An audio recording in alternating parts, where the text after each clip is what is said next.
Hey, Mark, have you ever felt jealous of one of your competitors before? I totally have. I think we should talk about that. Let's do it. Welcome to the Friday Habit with Benjamin Manley and Mark Labriola II. The Friday Habit is for creators, entrepreneurs, and agency owners looking for actionable ideas on how to grow their business and be more profitable. We'll pull from our combined knowledge of over 20 years and interview thought leaders that will inspire you and give you the motivation you need to kick your business into high gear. Buckle up. It's Friday. All right, welcome everybody to the Friday Habit. Thank you for joining us this Friday or whenever you're listening to this podcast. Ben, how are you doing, dude? I am doing great. I have been having a lot of fun with my family these days. We've been going down this path near my house, and it leads actually to my office. It's about 3 miles away.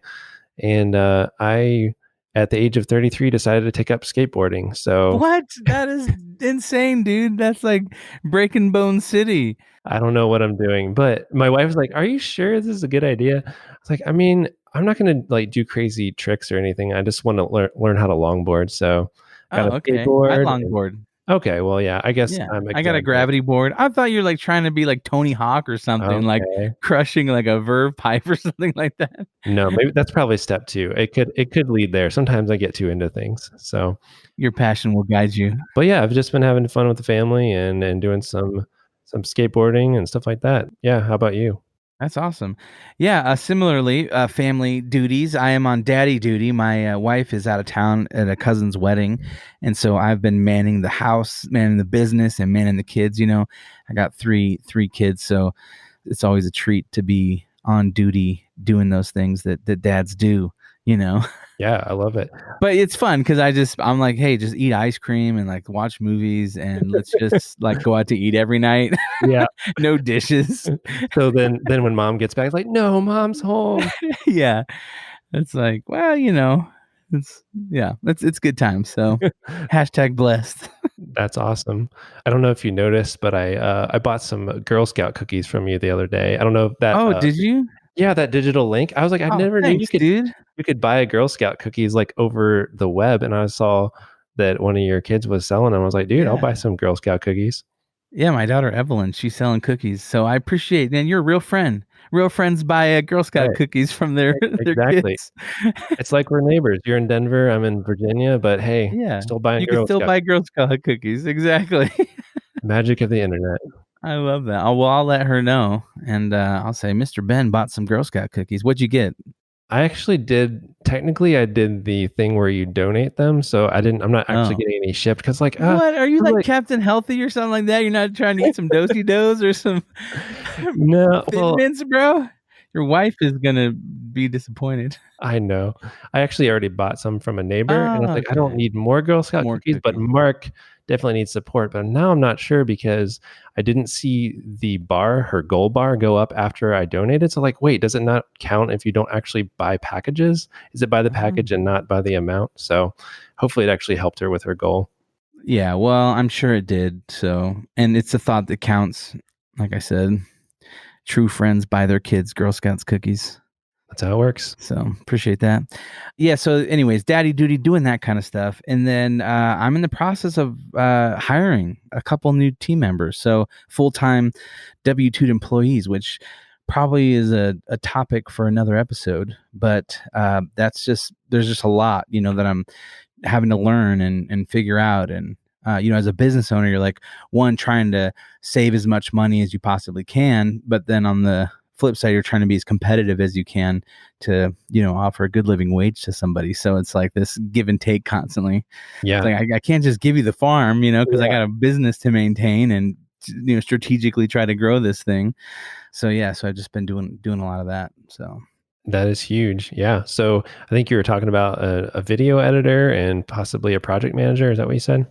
yeah. So looking for a full-time video editor and someone who's a little bit more like run and gun, who's scrappy, that can maybe also shoot some content video and then edit it as well. Awesome. And then someone who can manage, clients and projects as well as do some light social media management and stuff like that. So That's awesome. Yeah, that'll be great. I think having somebody to do the project management is going to save you a ton of time. Well, yeah, and my employee number one and friend Audrey who works here full time at Brand Viva, she's spending a lot of her time doing those kind of tasks, but her skill level and all these things are more valued in another position at the office. So it's like I'm taking up her time doing certain things that she's kind of overqualified to do. And Yeah. so wanting to make sure that I'm just using all my resources to the max. Let's go ahead and jump into today's topic. Let's do it. Yeah. So this came up because I was talking to somebody. We were kind of doing like a little coaching call thing, and he brought up the fact that he was kind of feeling jealous of one of his competitors that had won this giant project that he was kind of going for too.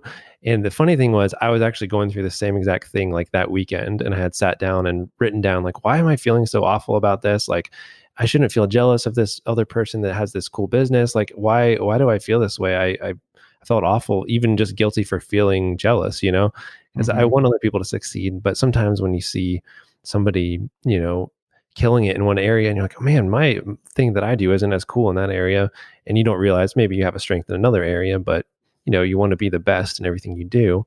So I was struggling with it. This other guy was. And so it was just a topic. I was like, I bet there's a lot more people out there that see other businesses, on Instagram and like, wow, look at that amazing project. And they don't realize, hey, that took years to build to the point where they are. But they just see this little snippet and it seems like they're amazing and you're not. So basically, I want to talk about how, to deal with that kind of stuff. Do you ever, have you ever experienced that kind of feeling? Yeah, I mean, I think too, as a creative as well as an entrepreneur, you're always judging yourself so harshly, right? And you're like, oh, like they're just so much more creative or they're so much more talented. And like you're just constantly judging yourself. And then, yeah, on top of that, when you see somebody succeeding, it's like on the flip side, you're very judgmental too. Like, what? They're not even that good. Like, how did they Right. land that client? Or like, Right. it's like just constantly being judgmental, whether it's downing yourself or trying to down someone else's abilities. But yeah, I mean, I've definitely felt that way, feeling jealous that someone's succeeding, because a lot of times you don't always feel like you're succeeding as much as you are. I guess I would Right. say sometimes when I look, I'm like, wow, I'm doing pretty awesome. Like if the 4 year ago Mark saw where 4 years later Mark is, he'd be like, dang dude, good job. Like Right. you're crushing it. But the present Mark's like, I don't think I'm doing that good, or I think I could do Yep. better. Yeah, exactly. Yeah, and stop bragging. You're going to make everybody listening jealous of you. So that's not what we're trying to do. We're trying to fix that problem. You're hiring all these people. You're so popular. You got a great family. So jealous.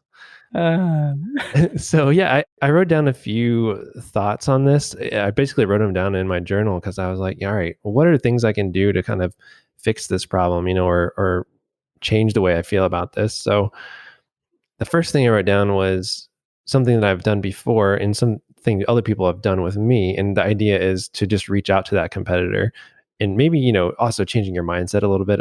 Are they really a competitor? Is that how you should be viewing this person? Basically just thinking through things like they're a person just like you, instead of feeling jealous of them, actually lean into that and just say, hey, let me send them a congratulations note and actually build a relationship with them mm-hmm. and maybe get to know them a little bit and just be happy for them and then try to learn from some of their successes. I've had a few people before like reach out to me and be like, hey, like one person literally said like, man, I'm so jealous of your brand, like how are you doing this? Like literally that's how they said it. And I just felt so humbled by that. I was like, man, that made me feel really good that somebody else actually thinks I'm doing a good job. And it made me reach back out to them, and be Yeah. like, hey, like let's hang out and talk about this. So that's something that I've thought about doing. Yeah, I think the other thing too is that it eases your mind. A lot of times we'll think someone's like doing so much better, someone is completely crushing it, they're just out of this world successful, and then when you talk to them, they're like, yeah, like it's been good, but here's been the challenges. And in our own minds we create this story, and then when we just reach out and maybe just talk to them, they're like, Yeah. yeah, it's good, but it's not that good. And then you're like, oh, okay, I guess I don't feel as like bad as I did. Right. That's so true. And not to like I'm not saying get close to them so that you can be like, oh, here's all their flaws, and so they're not as Right. good. And I know that's not what you're saying either, but it humanizes them. And you're like, you know what? Hey, they're just somebody else like me. Right. And Right. and actually makes you be like, hey, you know what? We're on the same team. Let's actually help each other succeed. If they're having problems, they're like, oh man, this part of my business is doing great, but I'm really having problems here. You're like, hey, do this thing that I did. It's really working for us, and they're going to do the same for you. So I've really found that to be huge. And some of the people, that I've kind of seen as competitors before have become some of my best like business friends that we grab lunch every so often, and we actually share ideas, and they've really encouraged me in my business and honestly given me some great advice. And if I had just kind of holed up and hunkered down and tried to like protect myself and not like interact with those people, it would have been, I mean, it just would have hurt me in the long term. And honestly, now I'm just a happier person because of it. Yeah, totally. Vulnerability. I think that's what's key, is just being vulnerable. Exactly. So number 2. Yeah. Number two, avoid a scarcity mindset.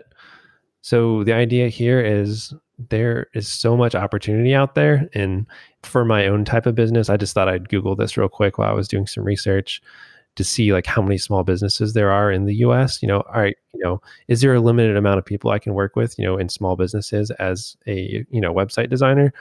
And according to the results I got, there's over 30 million small businesses. So if your target market is small businesses, there's so much work out there. And some of the businesses out there don't even realize what they need until you kind of tell them, like, hey, this is how we can help you. And so if you can add value to those people, there's so much opportunity out there. You don't need to worry about, oh, they got this client or they got this client. Right. There's enough work out there for There's so much everybody. work. Yep. Exactly. Yeah, when I first started back in 2007 shooting weddings, there was always this like, oh, I'm trying to keep my secret sauce to myself, or like, keep my, like, what makes me special. I don't want to share that with anybody because then they Yep. could do this. And there was that fear of like, you'd be losing out on business. And then same thing. It's like, I think I think in Colorado, like 10,000 weddings happen a year. And I'm like, there's not Oh even my enough gosh. photographers to accommodate all the weddings and things that are taking place. So why would Exactly. you freak out or be worried that you're going to, someone's going to take your business, or there's not enough for everybody? Exactly. There's so much work out there. So there's enough business for everybody. No, nobody has to worry. Move away from the scarcity mindset. Exactly. Yeah. And then number 3, stay humble.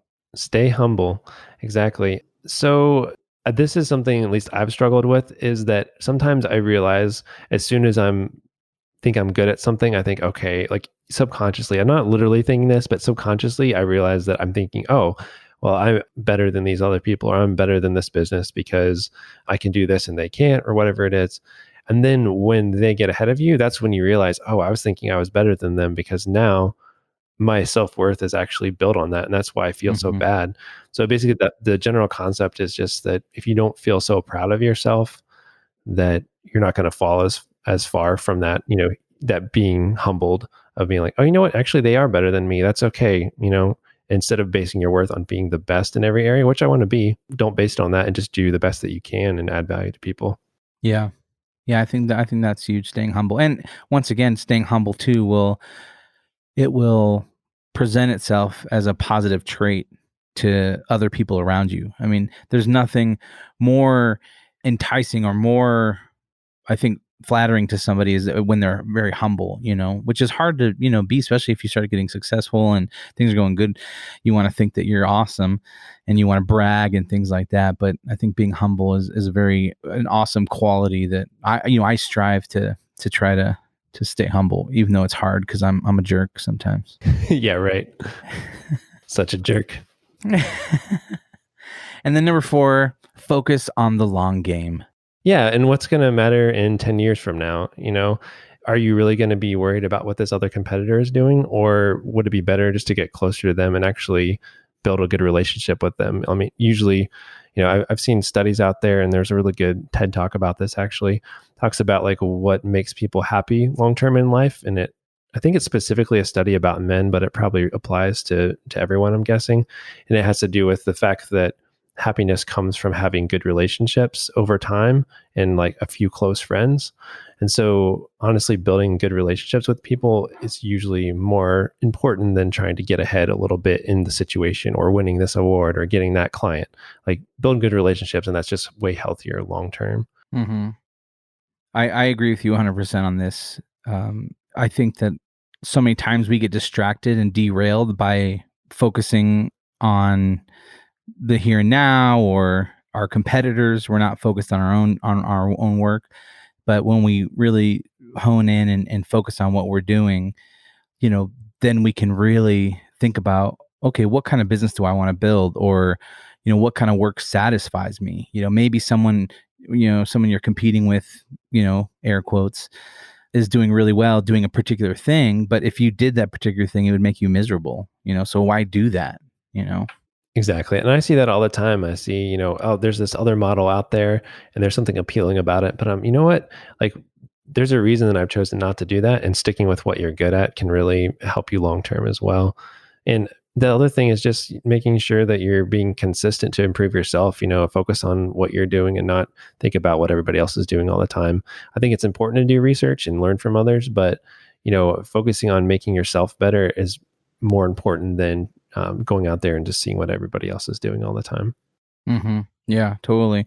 And then I think, your third point, right, is just to build good relationships, because relationships is really what's key. I can leapfrog every single client I have currently that supports, a pretty decent size, business and a great life for me. I can pinpoint every single person, lead them back to a relationship that I've had, and I know it's kind of different with some businesses are digital only, or internet marketing type businesses where you're trying to get leads and all those kind of things. But for my business particularly, it's just all about relationships, and Yeah, relationships are what make our job enjoyable, right? for The sure. people we work with, the friends that we surround ourselves. And I mean, even you and I, right? I mean, this whole thing started off of us being, what do they call that, professional, I don't know. I was hiring you for your professional services, and now Right. we're like, best buds. Exactly. So, and that's just goes back to that building good relationships, how important it is.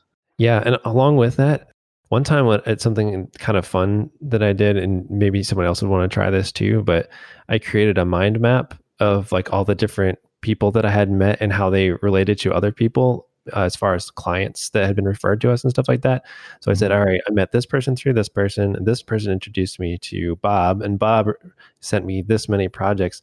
It was amazing to see, like, there was like four people that I hadn't even intentionally built relationships with, but we just kind of got along over time, and how that resulted in 40 or more projects over time, just because we had a good relationship and we understood each other and we believed in each other's work and stuff like that.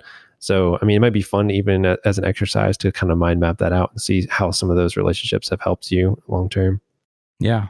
Well, I think this has been an encouraging episode. I think that all of us struggle with this at one time or another throughout our business careers and lives. And so I think, there's just great strategies, because these are the things that add up over time. When you don't focus on certain aspects of what you're doing, you could see it maybe impacting you in a negative way, down the road. So I think just being cognizant of how you're feeling, being in touch with your emotions about how you're feeling about your business and other people who are succeeding around you, I think is really important to grow and be successful. And so, to recap, how do you deal with this business envy? One, reach out to your competitor, build a relationship, see how they're doing. Don't be afraid. Don't get in your head about certain things, and dispel any myths that you've created in your mind by just communicating and talking with somebody. Two, avoid a scarcity mindset. There's enough work out there for everybody. You're not going to dry up the well, or the one golden client is not going to get away because there's another one waiting right behind them. And number three, stay humble. No matter how successful you get, no matter what you achieve, be humble, because it's a very attractive attribute to have, is humility. And so that'll win you more work, because people want to do work with people who are humble and who are good at what they do. And then number four, focus on the long game. Don't get stuck always worrying about what other people are doing and how they're doing things, but think about what you want and focus on what is going to really matter 5-10 years from now. Yeah, exactly. Yeah, and one thing to keep in mind for this week, our action item that we recommend you take is just think of someone that you felt jealous of lately, or if you haven't felt jealous of anyone, that's awesome. And if that comes up, you feel that feeling of like, oh man, they're doing great stuff. I wish I was that good, or I wish I got that project. Just reach out to them, congratulate them, and tell them that you admire their work and the way they do business. And I mean, you might be surprised what could happen. Nice. That's awesome. And next week, we're going to be talking about how to increase the lifetime value of your customers. So you're going to not want to miss that episode. Sounds good. Yeah. And basically, if you want to find us online, you can go to thefridayhabit.com. You can find links to our websites for Knapsack and Brand Viva Media there. And then at the bottom of the page, you can download our guide to the Friday Habit System. And it basically shows you how to set aside a whole day each week dedicated to working on your business instead of in your business. That PDF is a big value. I think it's about 27 pages. It's beautifully designed. And it has a lot of good content in there, as well as 5 habits that'll help you revolutionize your business. That's right. So thanks so much for listening to The Friday Habit. And until next time, live every day like it's Friday.